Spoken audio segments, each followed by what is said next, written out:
अस्सलाम वालेकुम students, first year chemistry. Topic quantum numbers है। Set of four quantum number की क्या डेफिनेशन होती है। सबसे पहले यहाँ पर देखें, मैंने क्वांटम नंबर्स की डेफिनेशन दो क्वांटम नंबर्स जो हैं उनकी एक्सप्लेनेशंस लिखी हुई हैं।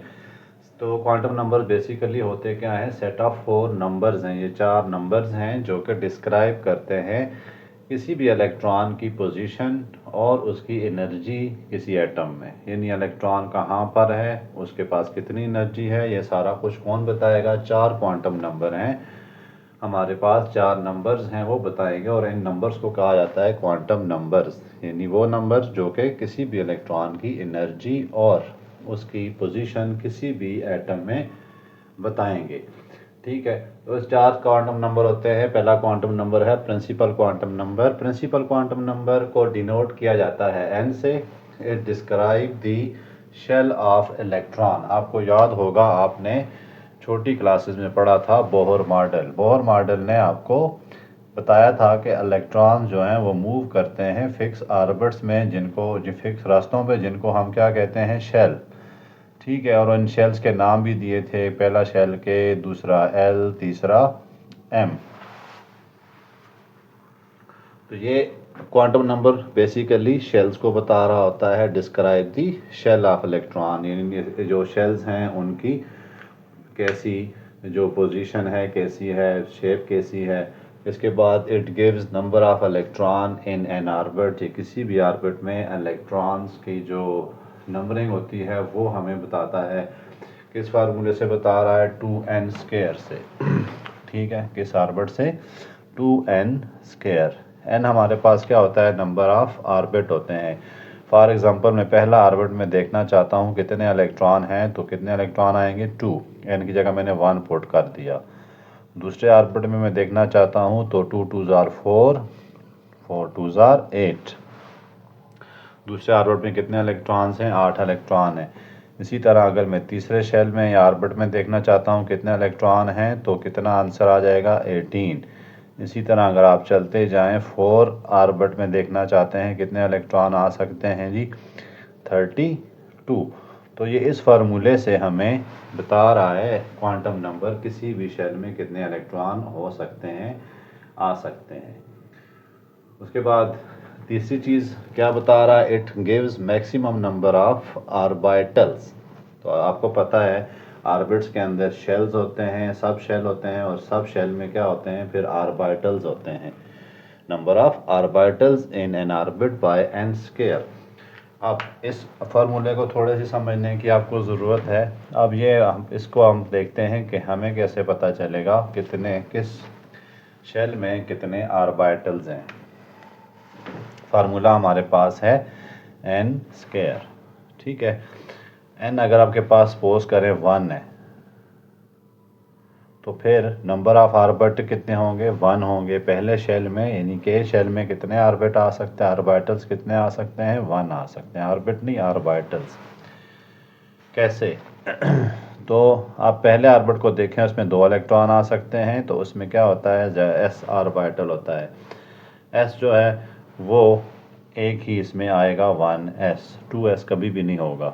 इसी तरह पहले ऑर्बिट में अगर हम n की जगह पुट कर देते हैं 2, तो क्या आंसर आता है, 4। यानी l जो शेल है इसमें कितने ऑर्बिट हैं, ऑर्बिटल्स हैं, 4 ऑर्बिटल्स। और वो कैसे होते हैं उनको देख लेते हैं अभी। अगर मैं n=2 की बात करूं, तो इसमें होगा 2s और 2p ऑर्बिटल्स होंगे। कौन कौन से ऑर्बिटल हैं, सब शेल हैं, 2s और 2p।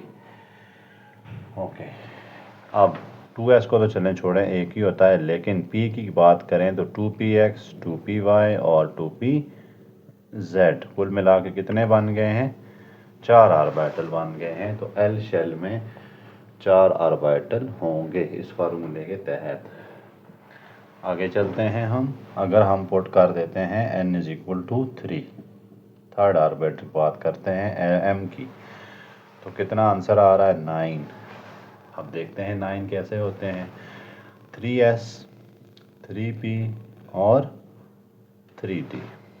चलें, s तो मान लिया एक ही होता है, p की बात करें तो 3px 3py 3pz, और अगर d की बात करें तो dx3 dxy 3dyz 3dzx 3dz square 3dx minus y square. कुल मिला कितने हो गए 5 और 4 ये हो गए, कितने हो गए 9।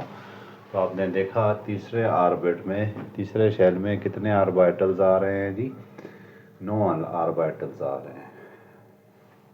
अच्छा, इसकी वैल्यू स्टार्ट होती है 1 2 3 से, यानी n is equal to 1 k आएगा, n is equal to 2 l आएगा और n is equal to 3 m आएगा। यहाँ में इसको भी इंक्रीज कर दें, n इज इक्वल टू 1 क्या होता है k शेल, n इज इक्वल टू 2 क्या होगा l शेल, अगर n की वैल्यू 3 है तो क्या होगा m शेल। इसी तरह इट्स वैल्यू इंक्रीजेस, ऐसे जैसे इसकी वैल्यू बढ़ती है, n की वैल्यू बढ़ती जाएगी तो इलेक्ट्रॉन्स के पास जो एनर्जी भी ज़्यादा होती जाएगी और उसका न्यूक्लियस से डिस्टेंस भी ज़्यादा होता जाएगा। इस बात को थोड़ा समझ लें आप। सपोज करते हैं हमारा इलेक्ट्रॉन पहले ऑर्बिट में है, यहाँ पर इसका न्यूक्लियस से डिस्टेंस यहाँ पे है, इतना है, इसकी एनर्जी कम है। अगर इलेक्ट्रॉन है दूसरे ऑर्बिट में, न्यूक्लियस से डिस्टेंस भी ज़्यादा होगा, एनर्जी भी ज़्यादा हो गई। इलेक्ट्रॉन अगर चला जाता है तीसरे ऑर्बिट में तो फिर इसका डिस्टेंस भी न्यूक्लियस से ज़्यादा हो जाएगा और इसकी एनर्जी भी ज़्यादा हो जाएगी। तो फिर हम कह सकते हैं कि एनर्जी जो है वो डायरेक्टली प्रोपोर्शनल है n के। इसके साथ आप क्या कह सकते हैं, एनर्जी डायरेक्टली प्रोपोर्शनल है n के। जितना ज़्यादा n की वैल्यू होगी उतनी ही ज़्यादा इलेक्ट्रॉन के पास एनर्जी होगी। यानी अगर फर्स्ट ऑर्बिट में है तो उसके पास कम एनर्जी, अगर सेकंड ऑर्बिट में है तो उससे ज़्यादा एनर्जी, अगर तीसरे ऑर्बिट में है तो उसके पास और ज़्यादा एनर्जी होगी। ये था हमारे पास प्रिंसिपल क्वांटम नंबर। अब हम चलते हैं, दूसरा क्वांटम नंबर है, क्वांटम नंबर हमारे पास है azimuthal quantum number. Azimuthal quantum number को डिनोट किया जाता है L से और ये डिस्क्राइब करता है शेप और energy of orbital and subshell. जैसे प्रिंसिपल क्वांटम नंबर शेल को बताता था कि कितने शेल का पोजीशन, शेप कैसी है, एनर्जी कैसी है। एजीमुथल क्वांटम नंबर बताएगा आपको ऑर्बिटल्स या सब शेल की एनर्जी और शेप। एक पॉइंट, दूसरा इसकी डेफिनेशन है। इसकी वैल्यू स्टार्ट कहाँ से होती है, 0 से लेकर n-1 तक। इस पॉइंट को थोड़ा सा समझते हैं, ठीक है। यानी ये डिपेंड करता है n पे। अगर n इज इक्वल टू 1 हुआ तो फिर l की वैल्यू कितनी आएगी, n-1, या l की वैल्यू आ जाएगी 1-1, l इज इक्वल टू 0। और 0 किसके लिए होता है, s ऑर्बिटल के लिए, okay. n is equal to 2 हुआ तो l की वैल्यू कितनी आएगी, n-1, या फिर l की वैल्यू आ जाएगी 1 और ये होगा p ऑर्बिटल। इसी तरह n इज इक्वल टू 3 हुआ तो l की वैल्यू कितनी आ जाएगी, 3-1, l इज इक्वल टू 2 और ये कौन सा ऑर्बिटल होगा, d orbital. n is equal to 4 हुआ, l is equal to 4-1 is equal to 3, तो फिर f ऑर्बिटल होगा, ठीक है। यानी इसकी वैल्यू किससे स्टार्ट करती है, 0 से लेकर n-1 तक। n की वैल्यू 0 नहीं हो सकती थी लेकिन l की वैल्यू 0 हो सकती है। s ऑर्बिटल के लिए s की वैल्यू 0 है, l की वैल्यू p ऑर्बिटल के लिए 1 है, d ऑर्बिटल के लिए 2 है और f ऑर्बिटल के लिए 3 है। यानी जब l1 हुआ तो p ऑर्बिटल, l2 हुआ तो d ऑर्बिटल, l3 हुआ तो f ऑर्बिटल। अच्छा, आगे तीसरा point, it maximum number of electron in an orbitals. किसी भी ऑर्बिटल में कितने इलेक्ट्रॉन आ सकते हैं वो हमें इस फार्मूले से पता चलेगा, 2 × 2l+1 से। इसको भी थोड़ा सा डिस्कस कर लेते हैं। सपोज करते हैं l हमारे पास अगर 0 है तो कौन सा ऑर्बिटल आता है? s orbital. इसमें इलेक्ट्रॉन देखते हैं कितने आएंगे, मैक्सिमम नंबर ऑफ इलेक्ट्रॉन्स कितने आ सकते हैं इसमें? 2 इंटू 0 प्लस 1, एल कितना है? 0, एल क्या मैंने 0 पुट किया, तो 2 into 1 is equal to 2।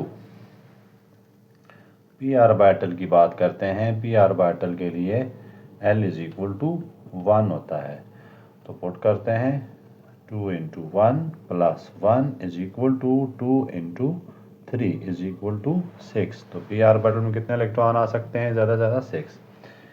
L is equal to 2 हुआ, तो फिर कौन सा ऑर्बिटल है? डी।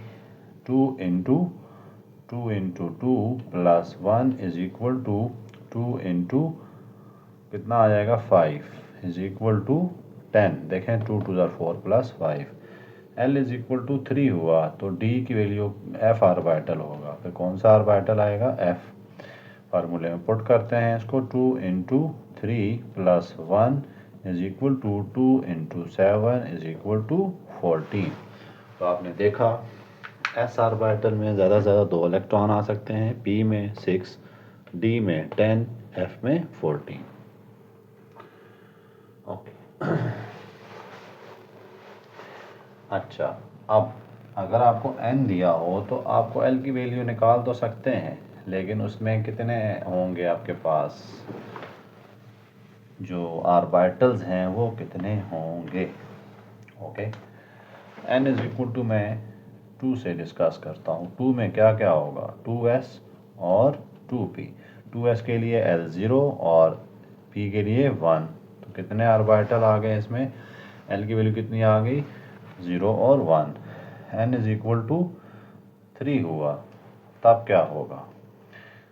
आपके पास 3s, 3p और 3d। s के लिए 0l और p के लिए 1 और d के लिए 2। तो कितनी आ गई जी? l is equal to 0 1 2। आपको अभी टेबल बनाना सिखाऊंगा, क्योंकि क्वेश्चन आपको इसी तरह से आते हैं। n इज इक्वल टू 4 हुआ, तब क्या होगा? तब इनको हम क्या कर देते हैं? 4s, 4p, 4d और 4f। तो अब l की वैल्यू कितनी तक चली गई है जी? 0 1 2 3 4। अगर n इज इक्वल टू 4 है तो l आपके पास ये होंगे 0 1 2 3। ठीक है, n इज इक्वल टू 2 हुआ तो फिर आपके पास 0 और 1। n इज इक्वल टू 3 हुआ, 0 1 2 l की वैल्यू आएंगी। n इज इक्वल टू 4 हुआ, 0 1 2 3। क्योंकि यह भी आपने क्वेश्चन आपसे इन्हीं से पूछे जाते हैं और आपसे पूछा जाता है कि ये चीज़ें डिस्कस करें। तो अगर आपने ये लेक्चर से समझ लिया तो आपके लिए देखें n की वैल्यू से आपको मिल जाता है l की वैल्यूज़। कितने l होंगे? l 0 1 होगा, 0 1 2 होगा, 0 1 2 3 होगा। वो आपको ये यहाँ से ही पता चलना है। n इज इक्वल टू 4 से क्या करें आप? 3 लिखा तो चलिए, 4 लिखा है, 3 नहीं लिखा। 4s, 4p, 4d, 4f। 4 आ गई ना, 4 वैल्यूज़ हैं। 4f 4 तक जाना है आपने, f तक। तो 0 1 2 3, तो l की वैल्यू क्या आई? 0 1 2 3। इसी तरह अगर आपको n3 दिया जाता है तो आप कह सकते हैं उसमें l की वैल्यू क्या होगी? 0 1 2। n इज इक्वल टू 2 दिया हुआ है तो l की वैल्यू कितनी होगी? 0 और 1। n इज इक्वल टू 1 दिया हुआ है तो उसमें l की वैल्यू 0 ही होगी। उम्मीद है आपको ये कुछ बात समझ आ गई होगी कि आपसे एक चीज़ देकर l की वैल्यूज़ पूछी जाती हैं। तो आपको n अगर 4 दिया जाता है तो l की वैल्यू क्या होगी? 0 1 2 3। 3 दिया जाता है तो आप इसको 3 3 कर लें सबको, 3s, 3p, 3d। तो आपके पास 0 1 2 l की ये 3 वैल्यूज़ आएंगी n की, अगर आपके पास 3 है तो आगे चलते हैं। नेक्स्ट क्वांटम नंबर है magnetic quantum number, which is very important. और बच्चों को ये काफ़ी डिफ़िकल्ट लगता है, लेकिन अगर आज का लेक्चर वो ध्यान से सुनते हैं तो उसके बाद उनको magnetic quantum number finger tips पे हो जाना है। मैग्नेटिक क्वांटम नंबर,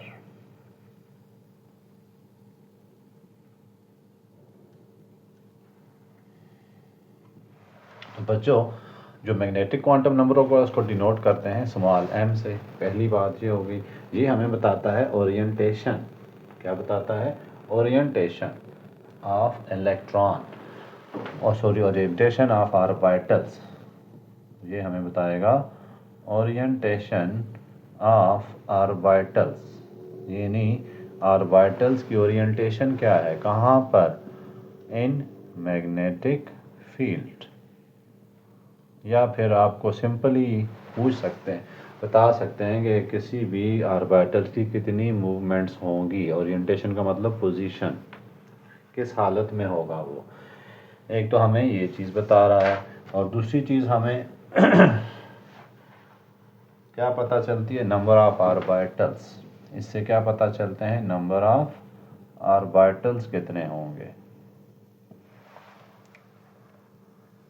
किस फार्मूले से पता चलेगा वो हमें, 2l+1 से। इसको मैं एक्सप्लेन करता हूँ। चलें पहले इसको एक्सप्लेन कर देते हैं। तो नंबर ऑफ ऑर्बिटल देखने हैं अगर आपने, तो उसके लिए क्या फार्मूला यूज़ होता है, 2l+1। फॉर एग्जांपल मैं l=0 देखता हूँ, तो नंबर ऑफ ऑर्बिटल्स कितने आएंगे, 2 × 0 + 1 = 1। जब l की वैल्यू 0 होगी तो ऑर्बिटल्स s होंगे। l की वैल्यू 1 पुट करते हैं, 2 × 1 + 1 = 3। ये p है। अब p आपको पता है कैसा होता है, px, py, pz। ये नहीं है किस जगह जगह हो सकता है, px में भी हो सकता है, py में भी, pz में। इलेक्ट्रॉन कहाँ कहाँ हो सकता है, यहाँ पे हो सकता है। ओके, l = 2 है, तब इलेक्ट्रॉन के जाने चांसेस कितने हैं, 5। कितनी आई, 5। अब आपको पता है l = 2 किसके लिए होता है, d ऑर्बिटल के लिए। अब इलेक्ट्रॉन की प्रोबेबिलिटी कहाँ पे होगी भाई, 5 पोजीशंस की पॉसिबिलिटी है। For example dxy, dyz, dzx, dz², dx² - y²। ये 5 ऐसी जगह हैं जहाँ पर इलेक्ट्रॉन जो है वो पाया जा सकता है। इसके अलावा जो d ऑर्बिटल है वो मैग्नेटिक फील्ड में 5 ओरिएंटेशन रख सकता है, यानी एक XY में भी रख सकता है प्लेन में, YZ में भी, ZX में भी, Z² में भी और x² - y² में भी रख सकता है। इसी तरह l = 3 आया, तो फिर 2 × 3 + 1 = 7। और l = 3 किसके लिए होता है, f ऑर्बिटल। इसका मतलब क्या हुआ कि f ऑर्बिटल जो हैं उसकी 7 ओरिएंटेशन होती हैं। कितनी ओरिएंटेशन होती हैं, 7। तो s ऑर्बिटल मैग्नेटिक फील्ड में, क्योंकि ये गोल में होता है, इसका तो सिर्फ हेड ही होता है ना, तो ये जस्ट आपके लिए एक ही पोजीशन रखेगा। p orbital, px, py, pz 3 इसकी ओरिएंटेशन होती हैं। d ऑर्बिटल्स की 5 ओरिएंटेशन हैं। f ऑर्बिटल की 7 ओरिएंटेशन है। और आपको कैसे पता चला, इस फार्मूले से, 2l+1। आपको इस फार्मूले में l की वैल्यूज पुट करनी है तो आपको ओरिएंटेशंस पता चलेंगी कि किस ऑर्बिटल्स की कितनी ओरिएंटेशंस हैं, और अगर उसको मैग्नेटिक फील्ड में रखा जाता है तो वो कहाँ कहाँ जाएगा। आगे लास्ट बात इसकी है वो क्या है जी, इसकी वैल्यू का मसला होता है। m की वैल्यू क्या हो सकती है, it's value range from -l to +l including 0 भी इंक्लूड करना है आपने। इसकी वैल्यू कहाँ कहाँ से जा सकती है, -l से +l तक। ओके, तो चलें फॉर एग्जांपल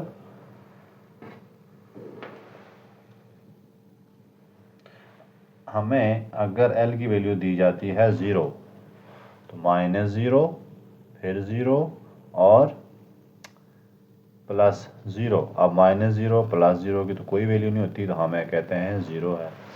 l 0 हुआ तो m की वैल्यू कितनी आएगी, 0। L इज इक्वल टू 1 हुआ तब क्या होगा? -1 0 प्लस L प्लस 1, तो M की क्या वैल्यू आ जाएंगी? ये वैल्यू आ जाएंगी। इसी तरह L इज इक्वल टू 2 हुआ तब M की वैल्यू क्या आ जाएंगी? M की वैल्यू आएंगी -2 -1 0 प्लस 1 प्लस 2, ये 5 वैल्यूज आएंगी इसकी।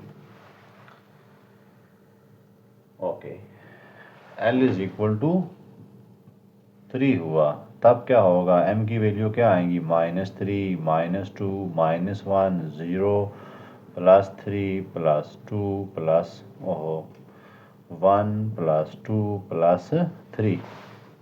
देखें ये क्या लिखा है मैंने कि -L से +L, 3 वैल्यू है तो -3 से जाना है आपने +3 तक इंक्लूडिंग 0। तो इसकी देखें 7 वैल्यूज़ बन रही हैं M की। अगर L इज इक्वल टू 2 था तो M की वैल्यू क्या हुई? -2, यानी -L -2 से जाना शुरू करेंगे आप +2 तक। अगर L की वैल्यू 1 है तो -1 से +1 तक। L की वैल्यू 0 है तो फिर तो M 0 ही होगा। लेकिन बाकी वैल्यूज़ के लिए ध्यान रखना है, जो L की वैल्यू दी होगी वो आपने माइनस से स्टार्ट करनी है और +L तक जानी है, लेकिन दरमियान में 0 रखना है, इंक्लूडिंग 0। तो ये हमारे पास कौन सा क्वांटम नंबर था? Magnetic quantum number. अब हम लास्ट क्वांटम नंबर की बताते हैं, ये बहुत बाद में डिस्कवर हुआ था, स्पिन क्वांटम नंबर।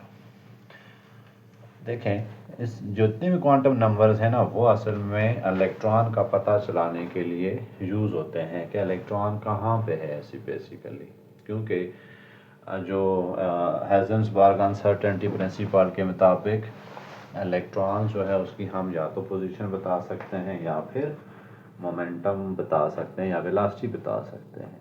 तो फिर श्रोडिंगर ने आकर क्वांटम नंबर्स का इंट्रोडक्शन कराया और उसमें बताया गया इलेक्ट्रॉन, ये 4 क्वांटम नंबर्स हैं जो डिसाइड करेंगे कि इलेक्ट्रॉन इस टाइम कहाँ पर है और किस पोजीशन में है और उसके पास कितनी एनर्जी है। ठीक है, जैसे n था, n ने हमें बताया जी पहले शेल में हो सकता है n इज इक्वल टू 1 में, तो उसके पास इतनी एनर्जी होगी और इतनी पोजीशन होगी।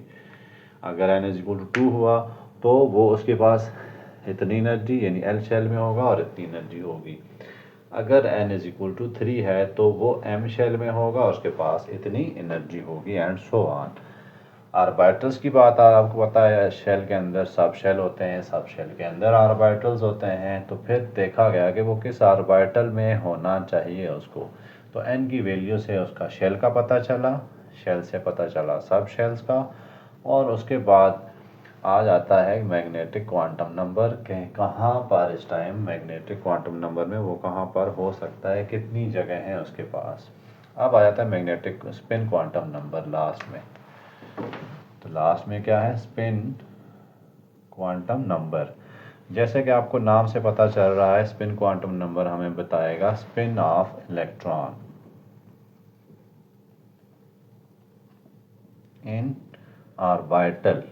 एक ऑर्बिटल में इलेक्ट्रॉन किस किस तरह से हो सकता है, हमें पता है ये भी कि एक ऑर्बिटल में 2 से ज़्यादा इलेक्ट्रॉन नहीं आ सकते। ठीक है, अगर एक इलेक्ट्रॉन 2 इलेक्ट्रॉन आ सकते हैं according to this quantum number, एक इलेक्ट्रॉन की डायरेक्शन अगर क्लॉकवाइज है तो दूसरे की एंटी क्लॉकवाइज है। जैसे ये एक इधर जा रहा है तो दूसरा इलेक्ट्रॉन इधर जा रहा होगा, दोनों की कभी भी एक स्पिन नहीं होगी।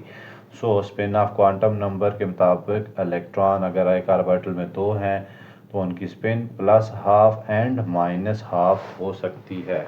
मतलब या तो क्लॉकवाइज या फिर एंटी क्लॉकवाइज, एक की क्लॉकवाइज होगी तो दूसरे को एंटी क्लॉकवाइज जाना पड़ेगा, दूसरे दोनों कभी एक ही डायरेक्शन में स्पिन नहीं कर सकते। अब स्पिन का मतलब क्या होता है? इलेक्ट्रॉन मूव तो कर रहा है ना, इलेक्ट्रॉन मूव कर रहा होता है ऑर्बिटल में, लेकिन वो अपने एक्सिस के गिर्द स्पिन भी कर रहा होता है इस तरह से। ठीक है, तो स्पिन कैसी होगी? या तो क्लॉकवाइज होगी एक की और दूसरे की क्या होगी? एंटी क्लॉकवाइज होगी। ये मोशन की बात नहीं हो रही, यहाँ स्पिन की बात हो रही है। जैसे आपके पास अगर है ज़मीन है वो क्या कर रही है, ऑर्बिट के गिर्द मूव भी कर रही है, लेकिन स्पिन भी तो कर रही है ना, साथ साथ स्पिन भी हो रही है। दिन रात किस चक्कर में होते हैं, स्पिन की वजह से आ रहे होते हैं। तो इसी तरह इलेक्ट्रॉन्स मूव भी कर रहा है, साथ में स्पिन भी कर रहा है। और उसकी स्पिन कैसी होगी, एक ऑर्बिटल में एक इलेक्ट्रॉन की स्पिन अगर प्लस हाफ है तो दूसरे की माइनस हाफ है।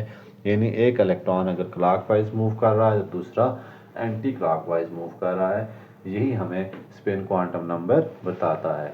आज का टॉपिक आई होप कि आपको अच्छी तरह से एब्जॉर्ब किया होगा आपने और आपको समझ आया होगा। अगर आपको ये टॉपिक समझ आया है तो काइंडली लाइक और सब्सक्राइब कर दें। Thank you.